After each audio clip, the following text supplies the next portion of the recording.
पाकिस्तान के पूर्व विदेश मंत्री का कबूलनामा। लीजिए। बिलावल इस समय पता नहीं कौन सी भाषा बोल रही है, लगता है ये इस समय इनको अपनी जिंदगी से प्यार कम हो गया है पाकिस्तान में। देखिए जरा क्या कह रहे हैं, भारत में आतंकवाद फैलाता रहा है पाकिस्तान। अरे भाई इतना साफ क्यों बोल रहे हो, किसी भारतीय का जूठा पी लिया है क्या? बिलावल भुट्टो ने कहा कि अब पाकिस्तान बदल गया है, पहलगाम हमले में पाकिस्तान के शामिल होने से इनकार किया। अब ये भी कह रहे हैं कि हाँ हमने आतंकवाद फैलाया है। हाँ। और ये भी कह रहे हैं कि असल में तो ये जियाउल हक ने शुरू किया था। हाँ। अफगानिस्तान में ये फिदाइनिफिकेशन ये शुरू किया हमने, उसके बाद ये कश्मीर में भी आ गया। तो उन्होंने कहा अच्छा कश्मीर में आपने आतंकवाद फैलाया? नहीं, कश्मीर में हमने आतंकवाद नहीं फैलाया, अपने आप आ गया, अपने आप आ गया हवा के साथ। जी, बहती हवा। अफगानिस्तान से हवा चला, यहाँ पे आ गया। बिल्कुल बिल्कुल बहती हवा साथ। वो मैं आपको बात बताता हूं, ये अब बोलते हैं, देखिए सुनिए, ये जो कह रहा है ना इस वक्त भुट्टो का ये कहना है कि साहब हाँ कश्मीर में हमने आतंकवाद फैलाया, हाँ अफगानिस्तान में हमने आतंकवाद फैलाया। जो जियाउल हक की बात कर रहे हैं, जियाउल हक कहां का रहने वाला था? पाकिस्तान का तो प्रेसिडेंट था वो पाकिस्तान का आर्मी चीफ था। इन्होंने फैलाया आतंकवाद। ये कह रहा है कि सब कुछ हमने करा, बस पहलगाम पे छोड़ दो। पहलगाम हमने नहीं करा। अरे भाई सभी तुमने करा है। और ये एक बार, दो बार, तीन बार, चार बार। अब यही चीज ख्वाजा आसिफ ने बोली थी, फिर उसको रेटिफाई करा बिलावल भुट्टो ने, फिर बिलावल भुट्टो ने दोबारा बोल दिया। यानी कि मैं बता रहा हूं आपको, कुछ ना कुछ मैसिव। बिलावल भुट्टो बेवकूफ नहीं है। नहीं, लेकिन वो मालूम है अभी, अब देखिए अब यूनाइटेड नेशंस में जाके क्या कह रहे हैं, तहरीके तालिबान पाकिस्तान, बलोच लिबरेशन फ्रंट और मजीद ब्रिगेड, इनका नेक्सस बनता जा रहा है, हमारे लिए बहुत खतरा। ये लश्कर तैयबा की बात नहीं कर रहे हैं, ये जैसे मोहम्मद की बात नहीं कर रहे हैं, ये वहां की बात कर रहे हैं। ये क्या है? ये थोड़ा डिफ्लेक्शन स्ट्रेटजी है। हाँ। लेकिन जो अभी गौरव बता रहे थे उसके आगे बताता हूं, ये शायद इसलिए कह रहे हैं कि पहले होता था और अब नहीं हो रहा है, क्योंकि अब सिविलियन सरकार है और जो कुछ कर रहा है मुनीर कर रहा है। आप एक और बात अंदर की समझिए, ये कह रहे हैं कि मुनीर जो है असली विलेन मुनीर है। अच्छा, ये क्या कह रहे हैं? ये जो श्रीवास्तव सर कह रहे हैं, सुनिए, अभी ये कोलंबो जाने वाले हैं, श्रीलंका की यात्रा पे जाने वाले हैं मुनीर, आसिम मुनीर, और कहा जा रहा है कि इनको वहां 5 स्टार 7 स्टार 8 स्टार जो भी मौजूद होगा उसमें ठहराएंगे, यहां से वो लेके जाएंगे चार्टर्ड में। वहां के मंत्री को कह दिया गया है तुम बाहर जाओगे तो सुनो सबसे सस्ते होटल में रुकोगे, वैसे विदेश जाना ही मत, लेकिन इनके जाने के लिए इतना खर्च हो रहा है। इसका मतलब आप ठीक कह रहे हैं। हाँ। असीम मुनीर है इसका खिलाड़ी। असीम मुनीर। हाँ। ये बार बार आप देख रहे हैं, जितने सिविलियन इनके जो सिविल डिस्पेंसेशन में जितने लोग हैं, ख्वाजा कह रहे हो चाहे ये कह रहे हो, बार बार कह रहे हैं कब था? जिस पीरियड में मिलिट्री शासन था। जी बिल्कुल। और एक और चीज, कल आपने प्रतिशोध में क्या कवर करा था? आपने कल प्रतिशोध में यह बोला था कि साहब जरदारी का तख्ता पलट हो रहा है। जी। जरदारी का बेटा कौन है? बिलावल भुट्टो। अपने ये अब आप कड़ियां जोड़िए, तारों को जोड़िए। ये क्योंकि अब असीम मुनीर की तरफ से खतरा दिखाई देने लगा है, इसलिए ये वाली बगावती सुर आप सुन रहे हैं। लेकिन असीम मुनीर इस समय पाकिस्तान के अंदर तो इतना कम से कम कमांड कर रहा है अथॉरिटी, जो बिलावल भुट्टो ने चुप बैठ जाओ और अगले दिन से आपको आवाज नहीं आएगी। अगली खबर देखिए, डोनाल्ड ट्रंप को ईरान की खुली धमकी, खामनेई के सलाहकार जवाद लारिजानी ने दी है वार्निंग। ट्रंप घर में भी सुरक्षित नहीं, जवाद ने कहा फ्लोरिडा वाले घर में धूप नहीं सेक सकते ट्रंप, नाभि पर गिरा सकता है छोटा ड्रोन, जवाद लारिजानी ने कहा। ये फिर इतनी बड़ी बात, इनको ये वो याद आ रहा होगा कि इनके अपने एक जनरल को कैसे मारा गया था, वो जो बताते हैं हेल फायर से मारा गया था। हाँ, कासिम सुलेमानी। हाँ। और कासिम सुलेमानी के साथ हुआ है, और ये सोच रहे हैं ख्वाबों में कि हम ये ट्रंप के साथ कर देंगे। कासिम सुलेमानी ने बोला कि मौसम बहुत अच्छी होती, हम ड्राइव पे चलती, अभी भी चलो ड्राइव पे।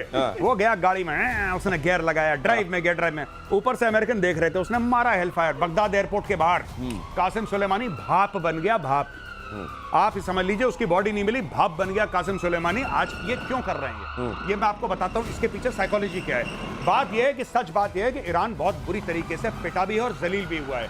अब अपनी कौम के सामने अपना इमेज बनाने के लिए, अपनी कौम के सामने, पूरे ईरानी लोगों के सामने, मुस्लिम उम्मा के सामने ड्रोन, ये जो क्या नाम है, डोनाल्ड ट्रंप अपने लॉन के अंदर धूप नहीं सेक सकता, हम फलाना कर देंगे, ढिमका कर, ये सारी की सारी डायलॉग बाजी है, क्योंकि लोग भावुक हो जाते हैं डायलॉग बाजी सुन के। ये वही कर रहा है। और ट्रंप से पूछा गया तो ट्रंप उस पे हंसे, बोले ऐसा है 7 साल का रहा हूंगा जो आखिरी बार मैंने धूप सेकी थी। ट्रंप धूप नहीं सेकते, एक बात और है, ट्रंप जो भी करते हैं। अच्छा, ट्रंप वो सेकते हैं, वो सेकते हैं, ईरान की जो सेकी अभी कुछ दिनों पहले। अच्छा, ओके। धूप नहीं सेकते और ना दारू पीते हैं, ये भी बात है। तो फिर ये देख लीजिए, तो ये ना ट्रंप शराब पीते हैं और ना धूप सेकते हैं। अब आप देख लीजिए, अब जब धूप सेकते नहीं है तो आप कहाँ मारने वाले हो? ये ट्रम्प के मारालागो में हाँ। उसके बगल में होमस्टेड एयरफोर्स बेस है, वहाँ फाइटर्स ओआरटी पे रहते हैं। तो सर, अगर आपने मच्छर भी नहीं जा सकता उधर, कहाँ जाने की कोशिश कर रहे हैं? सिर्फ मोतीचूर के नहीं होते लड्डू, मन के भी होते हैं। नहीं, नाम अरे मन के कोई खाना चाहता तो कोई... आपने पढ़ा, बड़ा लंबा नाम था। हाँ। और लंबी जबान, अजीज। हाँ, जब अजीज के साथ शुरू। अब देखिए जरा, ईरान की धमकी पर डोनाल्ड ट्रंप का तंज, जब मैं 7 साल का था उन्होंने कहा, तब आखिरी बार धूप सेकी थी। उन्होंने हंस दिया जब उनसे सवाल पूछा गया कि अच्छा ये कहा गया है कि आपको उस तरीके से, तो उन्होंने हंस दिया, हाँ शायद ये धमकी है। वैसे ये बताता है कि कभी कभी ट्रंप मैच्योर तरीके से भी बात करते हैं। नहीं, ये ठीक बात है। आज फुल मून नाइट होने वाली है, once in a blue moon, तो आज उन्होंने इसीलिए दिमागी तवाज़न के साथ कोई बात कही। नहीं, बिल्कुल आई एग्री विथ यू, लेकिन एक बात है कि ये इतनी, जिसको कहते हैं ना कि हवाबाजी है, और मुझे नहीं समझ में आ रहा कि ईरानियन रजीम इतनी ज्यादा हवाबाजी क्यों कर रही है। ये सिर्फ मुझे एक ही बात इसमें लॉजिक लगता है कि अपने लोगों के सामने जो ये जलील हुए हैं, जो बेइज्जत और रुसवा हुए हैं, उस चीज को कवर करने के लिए लंबी लंबी फेंको। अगर आप मिट्टी फेंकते हैं ना, मिट्टी फेंकते हैं, दीवार में मिट्टी गिर जाती है, लेकिन 10% चिपक जाती है। तो 10 फेंको, एक चिपक जाएगी, ये चीज है। गौरव कह रहे हैं ये कौमी एकता के लिए। हाँ, कौमी एकता, ये कौमी एकता, क्योंकि वहां पे इसके बाद बड़ा सारा वो जो एक किया गया था लोगों को, बड़ा आप जानते हैं विद्रोह होने लगा था। अब ये विद्रोह से बचाने के लिए और जज्बा जगाने के लिए लंबी लंबी फेंकी जा रही है। और इधर बातचीत के बीच इजराइल का अटैक हो गया। गाजा पर इजराइल की भीषण बमबारी, हमले में 47 फिलिस्तीनी मारे गए। गाजा के खान यूनुस में सबसे बड़ा, और ये दक्षिणी हिस्सा है गाजा का, खान यूनुस पर ये हमला ये बता रहा है कि जो कहा गया है इजराइल की तरफ से कि हम पूरा प्लेन कर देंगे गाजा को और ऑक्यूपाई भी करेंगे, इसमें अब बहुत देर वो नहीं करना चाह रहा है। ये तो हम हर दिन देख रहे हैं कि कितना बढ़िया सीज फायर है। मुझको लगता है कुछ दिनों में डेफिनेशन बदली जाएगी, लोग डरने लगेंगे कि ये सीज फायर, अच्छा वो जब बम मारने लगते हैं उसको सीज फायर कहते हैं। हाँ, सीज फायर की ईज फायर, ईज फायर, हाँ, ईज ऑफ फायर। गौरव बताइए। इन्होंने गाजा को पार्किंग लॉट बना दिया मार मार के। अच्छा, दुनिया में आपने एक बात देखी है, जब फिलिस्तीनी पिट रहे हैं तो इस्लामिक वर्ल्ड चुप है। आसपास के अरब कह रहे हैं कि हबीबी थोड़ा सा और मारो, ये बच गया है, इधर और मारो इनको, क्योंकि ये सब लोग परेशान है फिलिस्तीनियों से। यही बात सच है, इतिहास जाके पढ़िए, तब आपको पता लगेगा कि फिलिस्तीनियों ने जॉर्डेनियंस को भी धोखा दिया, इन्होंने कुवैतियों को भी धोखा दिया, इन्होंने इजिप्शियंस को भी धोखा दिया। जिसने इनको शरण दी, इन्होंने उसकी पीठ पे खंजर उतारा। इसीलिए आप देखना कि कंडेम कर लेते हैं तो नहीं, इजराइल गलत कर रहा है, इजराइल को इतना नहीं मारना, थोड़ा कम मारो, इधर गिर चला। ये दिखाने का कुछ और, करने का कुछ और वाला जो मामला है, खास तौर से मिडिल ईस्ट में आपको दिखाई दे रहा है। और कम से कम ब्रदरहुड वाला जो उसकी जो कलई है ना, वो वहां सबसे बढ़िया खुल रही है।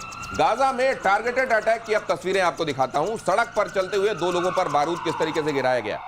दोनों के हमास से जुड़े होने की बात का भी सोर्सेज बता रहे हैं कि दोनों हमास से जुड़े हुए लोग थे। देखिए जरा, सड़क पर जा रहे हैं, अचानक उनको मालूम नहीं है और वहां वो हो गया जिसको आप कई बार कहते हैं कि ये देखिए, ये देखिए, इसको जरा बड़ा करके दिखाइए, बल्कि ये बारूद अचानक उनको ये मालूम नहीं चला। देखिए कहां से, अब कहा तो ये जा रहा है कि ट्रंप के ऊपर फोड़ देंगे, लेकिन ये फूट कहां रहा है देख लीजिए। नहीं, बिल्कुल, और इसलिए भी ईरान बौखलाया है कि ईरान के 2 मजबूत हाथ थे। हाथ तो कई है ईरान के, लेकिन 2 मजबूत हाथ थे, दायां हाथ हमास और बायां हाथ हिजबुल्लाह, और इजराइल ने ईरान के दोनों हाथ काट दिए। तो ये फिर हूती क्या है, तीसरा हाथ है क्या ये? नहीं, उसके तो दर्जन भर के हाथ हैं, लेकिन जो उसके मेन हाथ थे, मेन हाथ, अच्छा, आप पोजीशनिंग देखिए, बिल्कुल इजराइल के ऊपर है हिजबुल्लाह, बिल्कुल ऊपर है हिजबुल्लाह, और उसके साइड में चाहे वेस्ट बैंक ले लो, चाहे गाजा ले लो, उसके दाएं बाएं है हमास, और दोनों को इजराइल ने बिल्कुल खत्म करके व्हीलचेयर में बैठा दिया है, और इसीलिए ईरान बौखलाया हुआ है। गौरव, अगर ये 2 हाथ हो गए तो नीचे की तरफ है ना, तो 2 लात हो गए। अच्छा, अगर पोजीशन के उस हिसाब से आप बात कर रहे हैं तो फिर ये, लेकिन इस समय ये अभी जो लात ही ज्यादा चल रहा है उधर से अगर देखा जाए तो इधर से पिटाई बड़ी हो रही है, पिटाई तो हो रही है, लेकिन इस समय कम से कम वो अपने स्ट्रेंथ दिखा रहा है। और तब जबकि कहा जा रहा है कि ईरान से आने वाली सप्लाई कट गई है इन लोगों की, तब भी वो जोर मार रहा है और लाल सागर में अपना दम दिखा रहा है। लेकिन अगली खबर देखिए, पाकिस्तान और तुर्की में नई जंगी सांठगांठ। तुर्की के मंत्रियों का पाकिस्तान दौरा, तुर्की के विदेश मंत्री और रक्षा मंत्री दोनों पाकिस्तान गए। शहबाज मुनीर से मिले तुर्की के मंत्री। भारत के खिलाफ साथ देने पर शहबाज और मुनीर ने तुर्की को शुक्रिया कि आप कह रहे हैं कि इनके बीच में जो हुई है, रक्षा को लेकर बात हुई है, ऊर्जा को लेकर बात हुई है, इंफ्रास्ट्रक्चर को लेकर बात हुई है और आतंकवाद को रोकने को लेकर बात हुई। वाह क्या बात। अब आखिरी से नहीं शुरू करेंगे, वो तो हम सबको पता है, आतंकवाद को रोकने के लिए इन्हें अपने को ही रोकना पड़ेगा।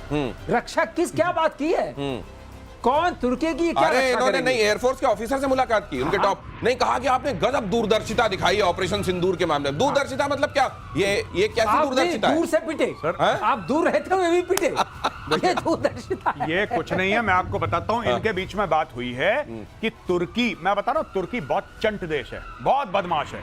तुर्की ने बोला कि हमारे और आपके बीच में $5 अरब का ट्रेड होना चाहिए। पाकिस्तानियों ने बोला हाँ। अच्छा, तुर्की तो फिर भी मैन्युफैक्चरिंग करता है, पाकिस्तान तो मैन्युफैक्चरिंग नहीं करता। अब कौन किसको क्या बेचेगा ये सोच लो पहले, क्योंकि पाकिस्तान में तो कुछ बन नहीं रहा है। तो यानी कि अगर 1 अरब का भी पाकिस्तान बेचता है, 4 अरब फिर भी तुर्की पाकिस्तान को बेचेगा। पहली बात। दूसरी बात ये है कि लेकिन आप यहाँ थोड़ा गलत कह रहे हैं। बताइए, कटोरा कहाँ बनता है? कटोरा नक्काशी वाला कटोरा बनता है अभी भी। नक्काशी वो नहीं बेचेगा क्या? हाँ, वो बेच सकते हैं। वहां लेकिन क्या वो किस काम आ गया, बकलावा रखने के? बकलावा रखने के। अब देखिए, दूसरी एक और बात है बड़ी इंपॉर्टेंट, कि जब ऑपरेशन सिंदूर हुआ तो उस वक्त सऊदी अरब ने कुछ नहीं बोला, पाकिस्तान तड़प रहा था। तो हाँ, तुर्की बीच में आया, तुर्की ने अपने मैन पावर भी सप्लाई करा, तुर्की ने अपने ड्रोन भी दिए, और चाइनीज आया। चाइनीज के सामने तो बिल्कुल लमलेट हो चुका है पाकिस्तान। अब तुर्की की बारी है, तुर्की का हाथ पकड़ रहा है पाकिस्तान को। दोस्तों एक बात ध्यान रखना, पाकिस्तान को हर समय 2-2 अब्बू चाहिए होते हैं, एक अब्बू से उसका काम नहीं चलता, उसके 2-2 अब्बू चाहिए होते हैं उसको। तो आज की तारीख में एक स्टैंड बाय पे अब्बू अमेरिका है उसका, जो उसको पैसे दे रहा है, एक परमानेंट अब्बू चाइना है, एक अब्बू उसने बना लिया तुर्की को, और एक पाकिस्तान का अब्बू इस वक्त टाइम्स नाउ के स्टूडियो में है। आप जानते हैं मैं किसकी बात कर रहा हूं। इतने सारे अब्बू, स्टैंड बाय अब्बू, परमानेंट अब्बू, और इधर वाला अब्बू भी। अच्छा, मैं इशारा नहीं करता, आप अंदाजा लगाइए। और इजराइल का बहुत बड़ा खुलासा, अगली खबर, ईरान का न्यूक्लियर कार्यक्रम जारी, अमेरिका के अटैक का कोई असर नहीं, ईरान ने साइट से संवर्धित यूरेनियम नहीं हटाया। गजब हो गया, परमाणु स्थलों से 60% यूरेनियम नहीं हटाया। ये हटा लिया, नहीं हटाया, कहीं और ले गए हैं, और फिर ये नहीं हटाया। क्यों ऐसा? इस पे ट्रंप की भी ट्वीट आ गई है।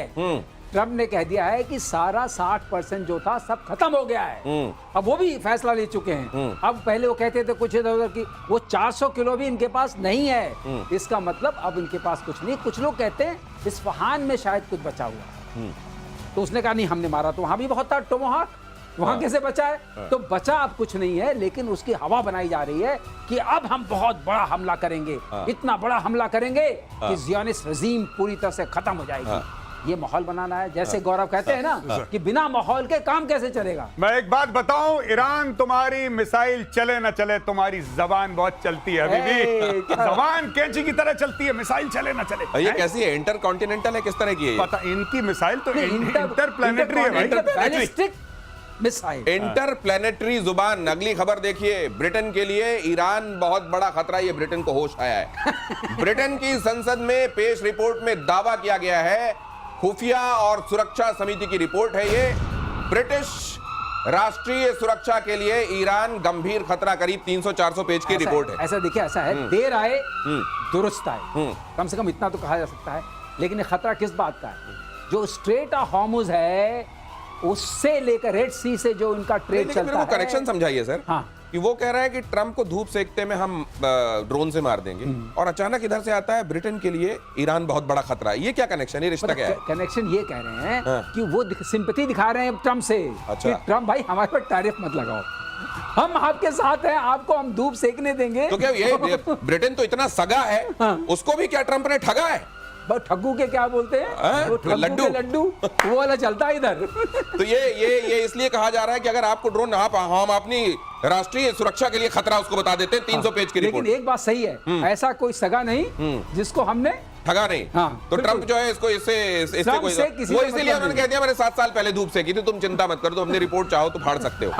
अगली खबर देख लीजिए, ताइवान कर रहा है सबसे बड़ा सैन्य अभ्यास, 10 दिनों तक चीन के सामने शक्ति प्रदर्शन करेगा।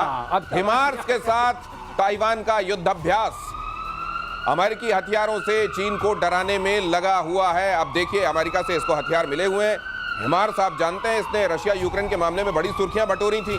और यहां जब चाइना ये कह रहा है कि 2026-2030 हमने एक डेडलाइन सेट कर लिया, इसके भीतर भीतर हम ताइवान को अपना बना लेंगे, तो उसने कहा अपना तो बना लोगे। एक न्यूज आपको दे दें इसके बीच में, आपको पता है कि जो 5 मेजर कंपनीज हैं यूएस की मिलिट्री इंडस्ट्रियल कॉम्प्लेक्स वाली, चाहे लॉकहीड मार्टिन हो और चाहे रेथियन हो, चाहे बोइंग हो, चाहे जनरल एटॉमिक्स हो, उनको कितने ऑर्डर मिले होंगे आप सोचिए इस पीरियड में?